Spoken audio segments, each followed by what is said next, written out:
ಯಾರಿಗೂ ಗೊತ್ತಿರೋ ಹಾಗೆ ನಮ್ಮ ಈ ಮುಂಬರುವ ಚುನಾವಣೆಯಲ್ಲಿ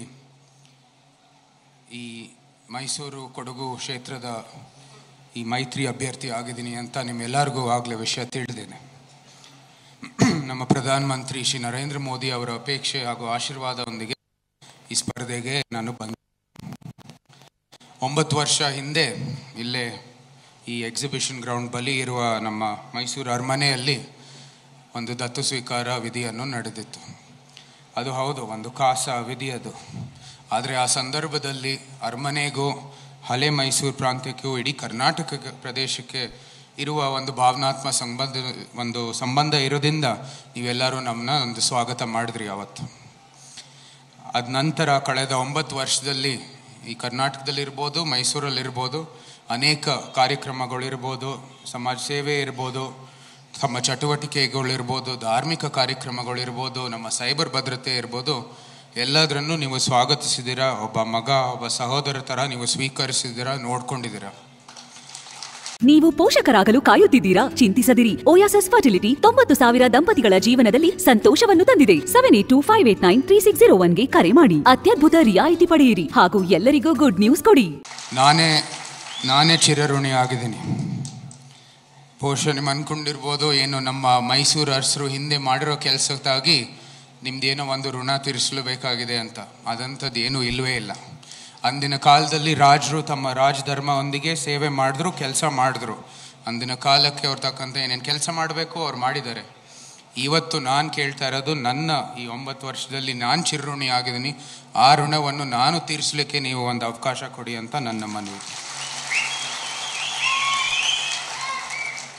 ಒಂದಿಲ್ಲ, ಭಾಳಷ್ಟು ಪ್ರಶ್ನೆಗಳು ಎದ್ದು ಬಂತು. ಅರಮನೆಯಲ್ಲಿ ಬಂದಿರುವ ಒಂದು ವ್ಯಕ್ತಿ ಅಥವಾ ಅರಮನೆಯ ಪ್ರತಿನಿಧಿಯಾಗಿ ಅವ್ನು ಏನಕ್ಕೆ ಚುನಾವಣೆ ರಾಜಕೀಯ ಏನಕ್ಕೆ ಬೇಕಿದು ಅಂತ ಎಲ್ಲ ಅವ್ರನ್ನ ಹೋಗಿ ಹೇಗೆ ಭೇಟಿ ಆಗೋದು ಅಂತಲೂ ಕೂಡ ಪ್ರಶ್ನೆ ಬಂತು. ಹೌದು, ಒಂದು ಸಮಯದಲ್ಲಿ ಅದು ಒಂದು ಭಾಗ ಇದೆ.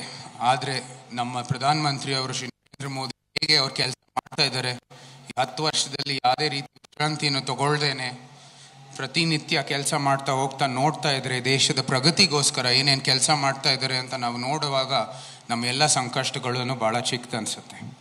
ನಾವೆಲ್ಲರೂ ಬಂದು ಕೆಲಸ ಮಾಡಬೇಕು. ಅವರು ನಿಟ್ಟಿರುವ ಈ ದೃಷ್ಟಿ 2047 ವಿಕಸಿತ ಭಾರತ್ಗೋಸ್ಕರ ನಾವೆಲ್ಲರೂ ಕೆಲಸ ಮಾಡಬೇಕಾಗಿದೆ. ಅವರು ಈ ಹಿಂದೆ 10 ವರ್ಷ ಮಾಡಿರೋ ಕೆಲಸನೇ ಅದಕ್ಕೆ ಸ್ಫೂರ್ತಿ.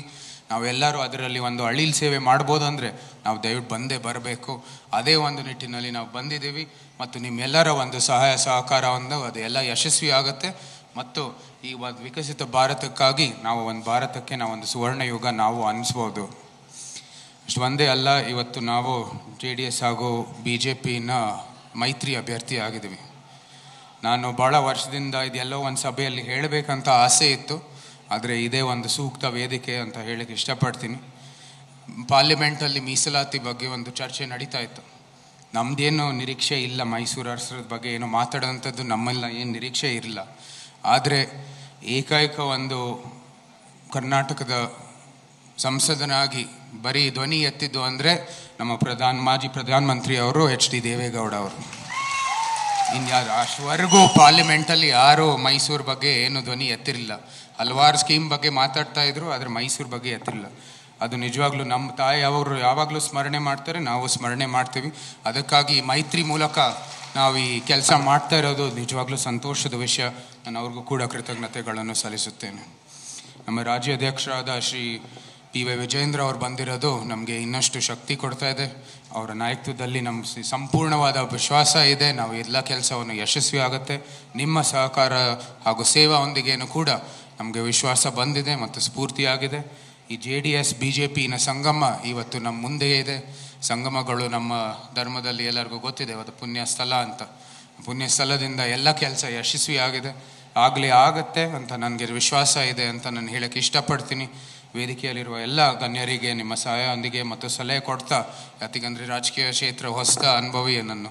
ಸೊ ಅದಕ್ಕಾಗಿ ಅವರೆಲ್ಲ ಸಹಾಯ ಕೊಡ್ತಾ ಇದ್ದಾರೆ, ಸಲಹೆ ಕೊಡ್ತಾ ಇದ್ದಾರೆ. ಅದಕ್ಕೂ ಕೂಡ ನಾನು ಭಾಳ ಇಷ್ಟಪಟ್ಟಿದ್ದೀನಿ. ಅವ್ರಿಗೆ ಕೃತಜ್ಞತೆಗಳನ್ನು ಹೇಳ್ತಾ, ನಮ್ಮ ಕಾರ್ಯಕರ್ತರಿಗೆ ನಾನು ಹೇಳಿದೆ ಪ್ರಶ್ನೆ ಎದ್ದು ಬಂದಿತ್ತು ಅಂತ, ಎಲ್ಲ ಅವ್ರಿಗೆ ಭೇಟಿ ಆಗೋದು, ಹೇಗೆ ಬರೋದು ಅರಮನೆಗೆ ಅಂತ. ಅರಮನೆಗೆ ದಯವಿಟ್ಟು ಬನ್ನಿ, ಬಾಗಿಲು ಯಾವಾಗಲೂ ಓಪನ್ ಆಗಿರುತ್ತೆ. ದಸರಾಕ್ಕೆ ನೀವು ಬನ್ನಿ, ನಮ್ಮ ಲೈಟಿಂಗ್ ಇರ್ಬೋದು ಸಂಡೇ, ಅದಕ್ಕೋಸ್ಕರ ಬನ್ನಿ. ನಮ್ಮ ಹಲವಾರು ದೇವಸ್ಥಾನಕ್ಕೆ ದರ್ಶನಕ್ಕೆ ಬನ್ನಿ. ಸಂಸದನ ಕೆಲಸಗೋಸ್ಕರ ನಮ್ಮ ಕಚೇರಿ ಆಚೆನೇ ಇರುತ್ತೆ. ಅದು ನನ್ನ ಕಚೇರಿ ಅಲ್ಲ, ನಿಮ್ಮದೇ ಕಾರ್ಯಕರ್ತರ ಕಚೇರಿ ಆಗಿರ್ತದೆ. ನೀವು ಅಲ್ಲಿ ಬಂದು ಎಲ್ಲ ರೀತಿಯ ಕೆಲಸ, ನಾವು ನಿಮ್ಮ ಒಂದು ಒಗ್ಗಟ್ಟಾಗಿ ನಾವು ಕೆಲಸ ಮಾಡೋಣ. ನಿಮ್ಮ ಸಲಹೆಯೊಂದಿಗೆ ನಮ್ಮ ಪ್ರಧಾನಮಂತ್ರಿ ಅವರ ಸೇತುವೆಯಾಗಿ ಇಲ್ಲಿ ಕೆಲಸ ಮಾಡೋಣ ಅಂತ ಮುಂದುವರಿಯೋ ಅದೇ ನನ್ನ ಉದ್ದೇಶ ಆಗಿದೆ. ಹಿಂದಿನ ಕಾಲದಲ್ಲಿ, ಮೈಸೂರು ಸಂಸ್ಥಾನದ ಕಾಲದಲ್ಲಿ ನಮ್ಮ ಪೂರ್ವಜರು ನಿಮ್ಮ ಜೊತೆಗೆ ತಾಯಿ ಚಾಮುಂಡೇಶ್ವರಿಯ ತೇರವನ್ನು ಎಳಿತಾ ಬಂದಿದ್ರು. ಈಗ ಕಾಲ ಬಂದಿದೆ, ನಮ್ಮ ಪ್ರಧಾನಮಂತ್ರಿಯವರ ಜೊತೆಗೆ ನಾವು ನಿಮ್ಮ ಪ್ರತಿನಿಧಿಯಾಗಿ ನಿಮ್ಮ ಜೊತೆಗೆ ಆ ಭಾರತ್ ಮಾತೆಯ ತೇರು ಎಳೆಯುವಂಥದ್ದು ಕಾಲ ಬಂದಿದೆ. ಅದಕ್ಕಾಗಿ ಇವೆಲ್ಲರೂ ನಿಮ್ಮ ಸಲಹೆ ಸಹಕಾರ ಸದಾ ಇರಲಿ, ಆ ಒಂದು ಕೆಲಸವನ್ನು ಎಲ್ಲ ಯಶಸ್ವಿಯಾಗಲಿ ಅಂತ ನಮ್ಮ ಪ್ರಾರ್ಥನೆ ಮಾಡ್ತಾ, ಆ ತಾಯಿ ಚಾಮುಂಡೇಶ್ವರಿ, ತಾಯಿ ಕಾವೇರಮ್ಮ ನಿಮ್ಮೆಲ್ಲರಿಗೂ ಒಳ್ಳೆಯ ಆರೋಗ್ಯ ಅಭಿವೃದ್ಧಿ ದಯಪಾಲಿಸಲಿ ಎಂದು ಪ್ರಾರ್ಥನೆ ಮಾಡ್ತಾ 2 ಮಾತನ್ನು ಮುಗಿಸ್ತೀನಿ.